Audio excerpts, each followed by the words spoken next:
वो समय था जब वैशाली नगरी अपने वैभव और सौंदर्य के लिए प्रसिद्ध थी और उसी नगरी की शान थी अम्रपाली, एक ऐसी स्त्री जिसकी सुंदरता के आगे देवियां भी फीकी पड़ जाती थीं, पर उसके जीवन में छिपी थी एक ऐसी सच्चाई जिसने उसे न केवल अमर बना दिया बल्कि दिव्य भी।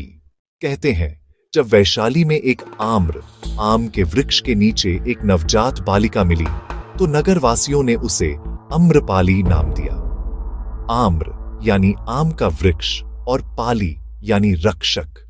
कौन जानता था कि यह बालिका एक दिन पूरे राज्य की नगर वधू कहलाएगी। जैसे जैसे अम्रपाली बड़ी हुई उसकी सुंदरता का कोई सानी नहीं था। राजकुमार से लेकर साधु संत तक हर कोई उसकी झलक पाने को आतुर रहता। वैशाली के राजा ने तय किया अम्रपाली अब किसी एक की नहीं पूरे वैशाली राज्य की संपत्ति होगी और इस प्रकार उसे बना दिया गया नगर वधू। जिसके नयन सागर से गहरे थे, जिसकी मुस्कान में वसंत छिपा था, वही अम्रपाली आज अपनी ही सुंदरता की कैदी बन चुकी थी। एक दिन वैशाली में भगवान बुद्ध पधारे।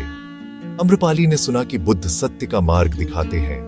वह उनसे मिलने गई और बुद्ध ने कहा, सौंदर्य नश्वर है अम्रपाली, जिस शरीर पर लोग मोहित हैं वह भी एक दिन समाप्त हो जाएगा, पर आत्मा अमर है।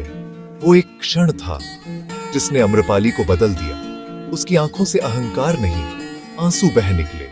वह बोली, भगवान मुझे अपने शिष्य रूप में स्वीकार करें। और बुद्ध ने कहा, अब तुम मुक्त हो अम्रपाली। अम्रपाली ने अपनी सारी संपत्ति संघ को दान कर दी।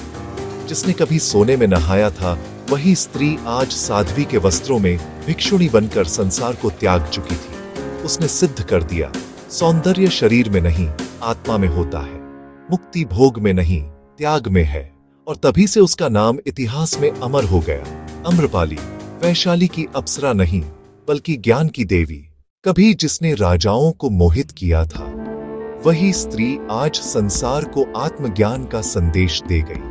अम्रपाली की कहानी हमें सिखाती है कि भोग से बड़ा है योग और रूप से बड़ा है रूपांतरण। यही है अम्रपाली की अनकही कहानी।